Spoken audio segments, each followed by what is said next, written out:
Assalamualaikum warahmatullahi wabarakatuh. Perkenalkan, nama saya Dava Pratama dengan nilai 173 kelas 2D. Pada kesempatan kali ini saya akan menjelaskan serta memberikan contoh kasus mengenai masa perkembangan dan masalah kekerasan pada fase dewasa awal. Saya akan menjelaskan apa itu dewasa awal.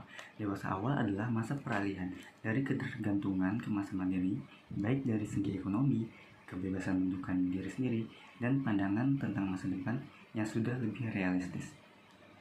Seseorang yang digolongkan dalam fase dewasa awal adalah mereka yang dalam tahap hubungan hangat, dekat, dan komunikatif tanpa melibatkan kontak seksual.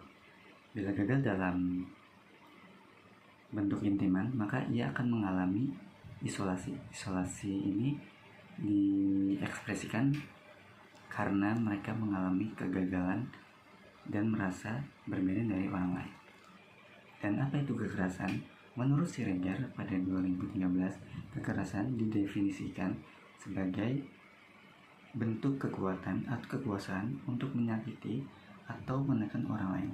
Definisi ini menggambarkan hakikatnya kekerasan adalah tindakan yang dilakukan secara sadar dan dapat menyebabkan dampak kerugian bagi orang lain.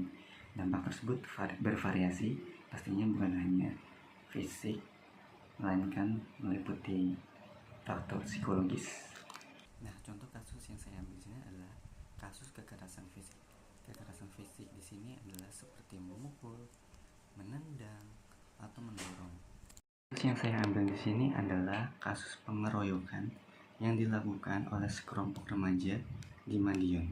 Kronologinya, korban Alif Ivansyah bersama dengan temannya JR berhenti di toko untuk membeli bensin dan rokok. Saat itu, sekelompok remaja yang berboncengan dengan sepeda motor melintas dan berhenti di dekat korban. Sekelompok remaja tersebut kemudian melakukan pengeroyokan terhadap korban dengan memukul, menendang, dan memukul mereka dengan wadah galon air. Polres Madiun sendiri telah menangkap 5 orang terduga. Pelaku masih di bawah umur, yaitu berinisial ABZ, MAB, MYP, FZE, dan AK. Mereka masih berumur sekitar 15-17 tahun. Dan polisi sendiri sudah mengambil barang bukti termasuk 3 unit sepeda motor, 1 buah flash disk berisi rekaman CCTV toko, 2 lembar surat visum, 3 buah helm, 1 buah jaket, dan 1 buah kaos yang diambil dari korban.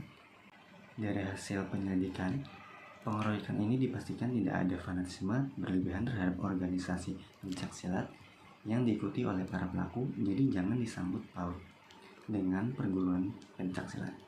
Kapolres Madiun sendiri, AKBP Muhammad Zainur Rafiq SIK, juga mengimbau kepada masyarakat untuk tidak melakukan tindakan kekerasan atau pengeroyokan yang dapat merugikan orang lain, dan juga meminta orang tua untuk meningkatkan pengawasan terhadap aktivitas anak terutama pada malam hari.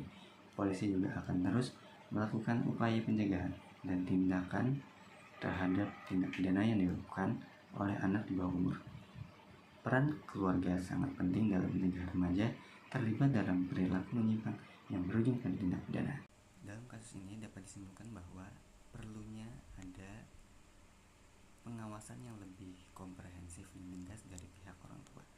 Yang pastinya hal ini bukan hanya dilakukan pada pihak internal, tapi juga harus didukung oleh faktor-faktor eksternal seperti dukungan sosial dan keterlibatan dari institusi pendidikan dan pemerintah dan lain-lain. Hal yang sudah harus tertanam pada benak setiap individu adalah kekerasan adalah tanggung jawab bersama. Menciptakan lingkungan yang aman dan inklusif adalah tanggung jawab bersama yang melibatkan individu, komunitas, dan institusi.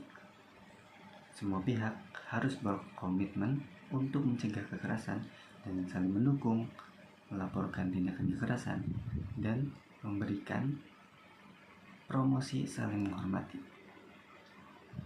Tindakan kekerasan, baik fisik maupun non-fisik, harus ditangani dengan serius. Edukasi peserta didik tentang dampak negatif kekerasan dan pentingnya menciptakan ruang yang aman bagi semua sangatlah penting. Mungkin sekian pemaparan materi dan kasus yang saya berikan. Maaf apabila ada kekurangan. Kurang lebihnya saya mohon maaf. Wassalamualaikum warahmatullahi wabarakatuh.